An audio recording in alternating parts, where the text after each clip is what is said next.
سب کچھ ہو بیوی نہ ہو تو تنہائی کا احساس مار دیتی ہے۔ اس سے ایک اور مطلب نکلتا ہے کہ لباس کے بغیر ایک لمحہ گزارا نہیں۔ سارا دن پانی نہیں پیتے ہیں نا، اب میں بیان میں پانی پی رہا ہوں کیونکہ 16 گھنٹے تو گزارے نا، پانی نہیں پیا، کھانا نہیں کھایا، 16 سیکنڈ لباس کے بغیر گزار سکتے ہیں؟ بولو۔ کوئی بھی کمرے میں نہ ہو، تم تنہا ہو، تم کپڑے اتارو تو تم اپنے آپ کو عجیب فیل کرو گے، تم خود اپنے آپ کو چادر میں چھپانے کی کوشش کرو گے۔ ان لباس ایک ایسی زبردست ضرورت ہے بلا دلیل کہ تم تنہا کمرے میں بھی کپڑے اتارو تو تم اپنے آپ کو عجیب سا محسوس کرتے ہو۔ اس سے پتہ چلا کہ بیوی کے بغیر کوئی زندگی نہیں ہے اور خامد کے بغیر عورت کی کوئی زندگی نہیں ہے۔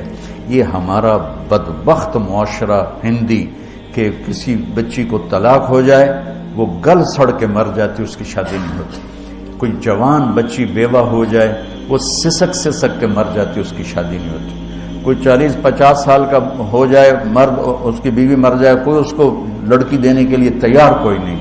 اور لباس کا لفظ بتاتا ہے کہ شادی کے بغیر انسان ننگا ہے اور ننگے انسان کا کوئی کہیں بھی گزارا نہیں ہے۔ لفظ لباس بتاتا ہے کہ ہم اس چیز کو رواج دیں کہ شادیاں ہوں، بیوہ کی شادی ہو، مطلقہ کی شادی ہو، کوئی کس کی بیوی مر جاتی ہے۔ حضرت ابن مسعود کا فرمان ہے اگر میری موت میں 10 دن باقی ہوں تو بھی میں شادی کر لوں گا اگر میری بیوی مر جائے تو۔ ابو ہریرہ کہتے ہیں اگر میری زندگی میں 7 دن باقی ہوں اور میری بیوی مر جائے تو میں 1 ہفتہ بھی شادی کے بغیر نہیں رہوں گا، میں شادی کر لوں گا۔ تو ہم ایک ہندی معاشرے سے متاثر ہیں جہاں بیوہ کی کوئی سنوائی نہیں، مطلقہ کی کوئی سنوائی نہیں، اور کوئی جوان بھی 2-4 بچے ہیں اور بیوی مر جائے تو اس کی کوئی شادی نہیں ہے، سسک سسک کے وہ بلک بلک کے زندگی گزارتے ہیں۔ ہم لوگ اس کو رواج دیں۔ لباس، لفظ لباس بتا رہا ہے کہ جیسے لباس کے بغیر ایک لمحہ آدمی چین سے نہیں بیٹھ سکتا، ایسے ہی اس رشتے کے بغیر زندگی میں کوئی خوبصورتی نہیں، کوئی حسن نہیں۔ میں نے جیسے کہا لباس سب سے قریب ہے، تو اس کے بعد بیوی کا حق سب سے پہلے آ جاتا ہے۔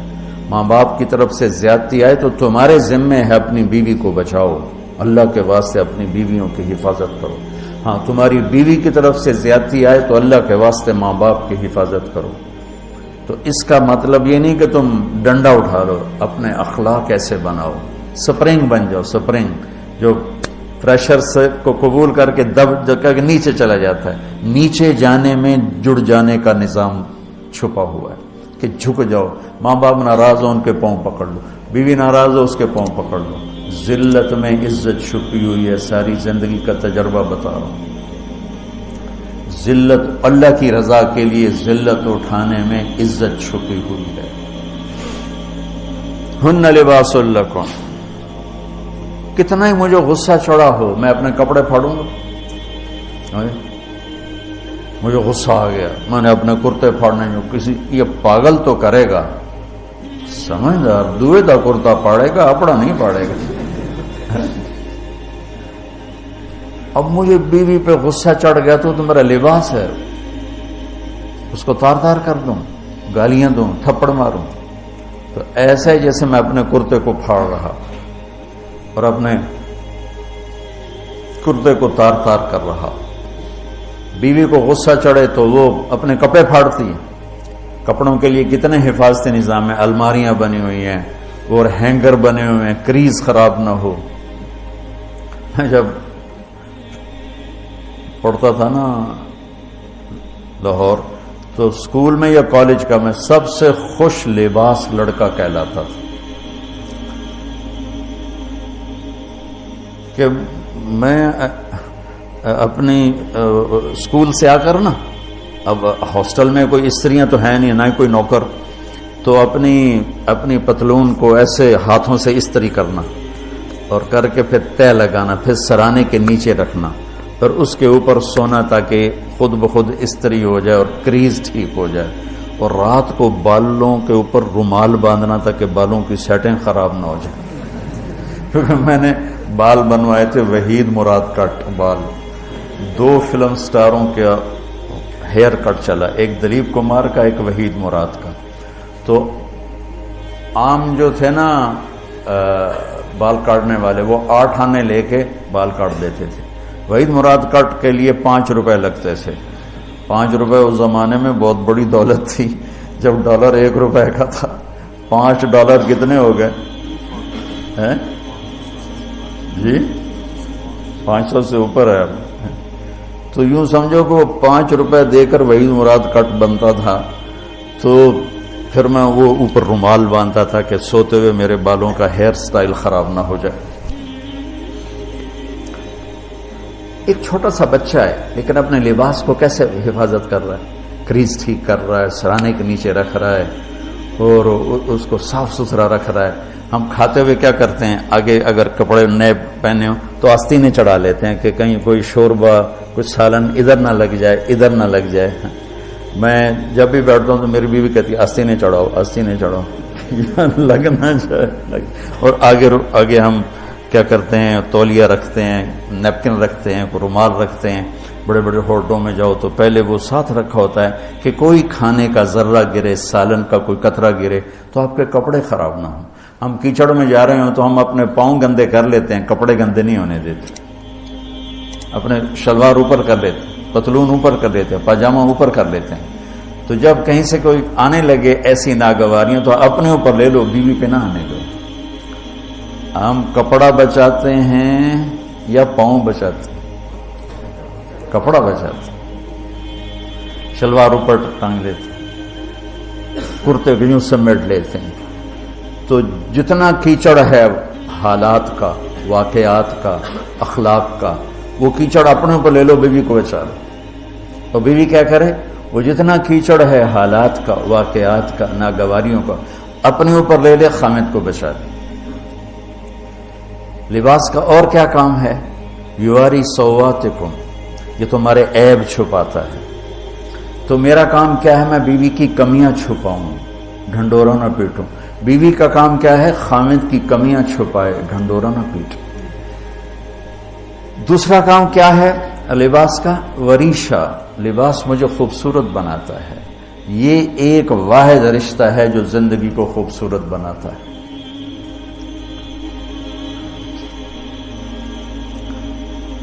ہن لباس لکم انتم لباس لہن. تو لباس کیا کرتا ہے، زیب و زینت. لباس کیا کرتا ہے، عیب چھپاتا ہے. لباس کیا کرتا ہے، خوبصورت بناتا ہے. تو اس رشتے کو خوبصورت بنانا ہے، بیوی خامند کے لیے، خامند بیوی کے لیے. کس طرح یہ رشتہ خوبصورت بنے گا، اچھے اخلاق کے ساتھ. اچھے اخلاق کے ساتھ. اگر گھر والوں کے اخلاق اچھے ہوں، وہ بچی ساس سسر کو ماں باپ بنا لے، ساس سسر بچی کو ماں باپ بنا لے، خامند بیوی کو ہتھیلی کا چھالا بنا لے، بیوی خامند کو ہتھیلی کا چھالا بنا لے. میں قربان جاؤں اپنے نبی پر. ساری کائنات کو نور ایمان دینے والی ہستی، اور حضرت عائشہ رضی اللہ عنہ کو لقمے بنا کے کھلا رہے. کمال. حضرت عائشہ رضی اللہ تعالیٰ عنہ، وہ بڑی بڑی بوٹیاں ہوتی تھی نا، وہ اٹھا کے ایسے نوچتی اور پھر رکھ دیتی، روٹی کا ٹکڑا تھاتی. میرے نبی وہی بوٹی اٹھاتے جہاں حضرت عائشہ نے نوچا ہوتا تھا، وہیں دکھا کے کرتے تھے، ان کی محبت کو لینے کے لیے اور ہمیں سکھانے کے. حضرت عائشہ گلاس اٹھاتی، وہ بڑے بڑے ہوتے تھے، اب تو یہ چھوٹے چھوٹے گلاس ہیں. بخل کا زمانہ آ گیا، پانی بھی تھوڑا دیں دیں. ہمارے دیہات کا کلچر تھا، اب تو مٹ گیا ہے، مہمان ہی کوئی نہیں ہوتے. جب کچی سڑکیں ہوتی تھیں اور ذرائع نہیں تھے تو بہت سے مسافر ہمارے ڈیروں میں آ کے رات گزارتے تھے. ہماری پہچان والے نہیں، اجنبی راہگیر اور کوئی پہچان والے بھی. لیکن جو بھی تھے، کوئی اپنے ہیں، پہچان والے ہیں، دوست ہیں، مسافر راہگیر ہیں، ان کو رات کو کھانے کے بعد دودھ پلانا یہ ہماری تہذیب تھی کہ جتنے بھی ہیں دیرے میں 15 ہیں، 20 ہیں، 1 ہے، جاؤ بھائی روٹی کھا لی ہے، دودھ پواؤ سارے ہیں۔ جانور بہت زیادہ ہوتے تھے، کھیتی باڑی کم ہوتی تھی، دودھ وافر ہوتا تھا، وہ گلاس اتنے بڑے بڑے ہوتے تھے، 3 پاؤ کا گلاس ہوتا تھا۔ تو ایک ہمارے دادے کے زمانے کا نا چاچا لال سنپال، وہ آ گیا دیرے میں، نوکر گیا دودھ پلانے، تو گلاس کو دیکھ کے نوکر سے کہندا پتر میں نہیں پیندا۔ اسا کیا چاچا کیوں نہیں پینا؟ اسا کیا 2 تو ود پیواں تو بے غیرت بنا، تے 2 تے میرا گزارا نہیں جاتا میں نہیں پینا۔ تو حضرت عائشہ رضی اللہ تعالیٰ عنہ گلاس اٹھاتی اور یہ پیا، یہ رکھا۔ میرے نبی اٹھاتے اور جہاں حضرت عائشہ کے ہونٹ لگے ہوتے تھے وہاں ہونٹ رکھ کے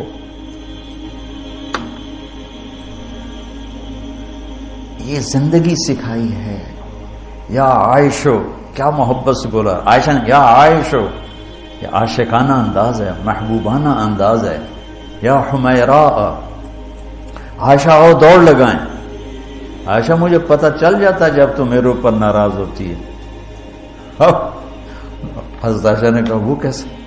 کہ جب تو میرے اوپر ناراض ہوتی ہے نا تو یہ نہیں کہتی مجھے رب محمد کی قسم، تو کہتی مجھے رب ابراہیم کی قسم۔ جب تو میرے اوپر راضی ہوتی ہے تو کہتی ہے مجھے رب محمد کی قسم، اور جب تو میرے اوپر ناراض ہوتی ہے تو کہتی مجھے رب ابراہیم کی قسم۔ کہ یا رسول اللہ صلی اللہ علیہ وسلم نام ہی آپ کا نہیں لیتی، میرا تو دل آپ پہ کیا، میری جان قربان ہے آپ پر۔ عرب کے ماحول میں اظہار عشق عیب تھا بیوی سے، ہاں معشوق سے اظہار عشق ساری شاعری بھری پڑی، تم نے شعراء جاہلیت پڑھو یا بعد کو پڑھو، بھری پڑی۔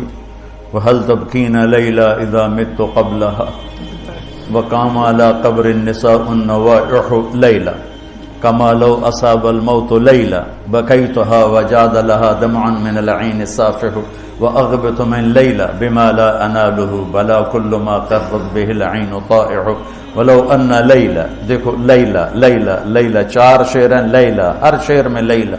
وَلَوْ أَنَّ لَيْلَ الْأُخَيْلِيَّةَ سَلَّمَتْ عَلَيَّ بَدُونِي جَنْدَلٌ وَصَفَائِحُ لَسَلَّمْتُ تَسْلِيمَ الْبَشَاشَةِ أَوْ زَقَى إِلَيْهَا صَدًا مِنْ جَانِبِ الْقَبْرِ سَائِحُ۔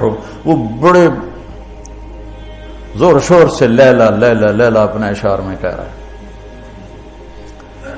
لیکن بیوی سے اظہار عشق عیب، موت، اس ماحول میں جس میں بیوی سے اظہار عشق ایک عیب تھا اور معشوق سے اظہار عشق شاعری بھری پڑی۔ ترکت ہوا لیلا وسعد بمعزل، کیا کیا خوبصورت شاعری ہے۔ بے بالشموس الجانحات غواربا، اللہ بساط من الحریر جلاببا حاولنا تفدیتی وقفنا مراقبا فوضعنا ایدیہن فوق ترائب۔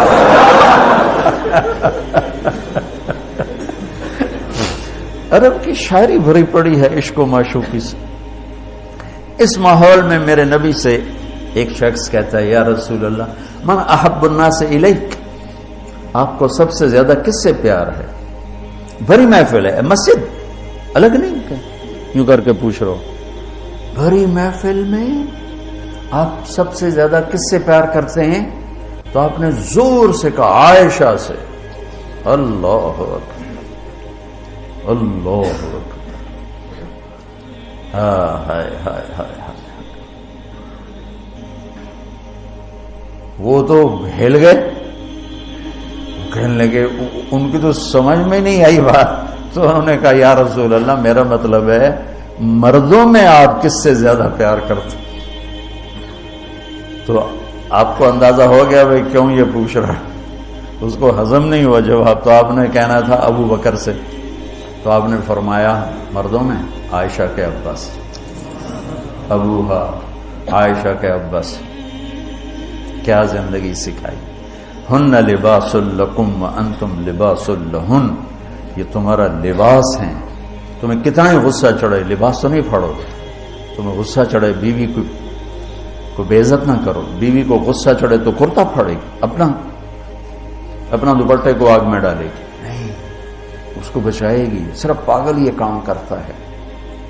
اسی ایک لفظ لباس کے اندر زندگی گزارنے کا پورا طریقہ موجود ہے. اور اسی کے اندر بیواؤں کی، مطلقہ کی، رنڈوے کی شادی کا اشارہ خوبصورت موجود ہے کہ لباس کے بغیر تو ایک لمحہ انسان نہیں گزار سکتا. اس کو رواج دینا یہ ہماری ذمہ ہے، اور اپنے نبی کی معاشرت کو بتانا یہ ہماری ذمہ ہے. تو ان مسائل میں پڑ گئے جن کا نہ جنت سے تعلق ہے نہ جہنم سے تعلق ہے. الٹا وہ مسائل جس میں زیادہ اختلاف ہے اس میں زیادہ بولنا، زیادہ تقریریں کرنا، اس چیز نے ہمیں اپنی منزل سے بہت دور کر دیا. ہم کھو گئے ہیں، کہیں اور چلے گئے ہیں. تو اس عرب کے ماحول میں میرے نبی نے لباس بنا کے دکھایا. صفیہ رضی اللہ تعالیٰ عنہ چھوٹے قد کی تھی، اونٹ پہ سواری کے لیے وہ خود نہیں کر سکتی تھی، آپ نے اپنا گھٹنا آگے کر دیا. حضرت صفیہ نے آپ کے گھٹنے پر پاؤں رکھا اور اس کو زینہ بنا کے آپ نے ان کو اوپر چڑھایا، زینہ بنا کے.